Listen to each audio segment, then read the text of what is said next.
கர்த்தருடைய நாமத்துக்கு மகிமையுண்டாவதாக. இன்றைய வார்த்தை 2 நாளாகமம் 14:11. கர்த்தாவே, பலமுள்ளவனுக்காகிலும் பலனற்றவனுக்காகிலும் உதவி செய்கிறது உமக்கு லேசான காரியம்.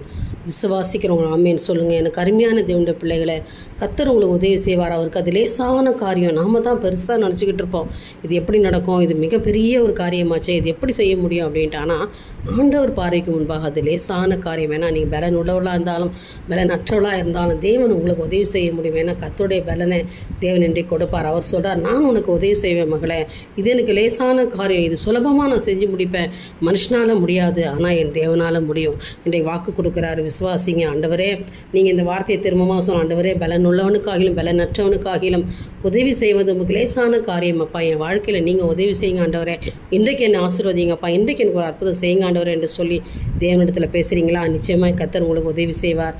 அவரால் எல்லாம் முடியும் என்பதை மாத்திரம் நினச்சி சோத்தறீங்க. ஜெபிங்க, ஆசீர்வாதத்தை பெற்றுக்கொள்ளுங்க. தேவனுக்கே மகிமையுண்டாகட்டும். ஆமென்.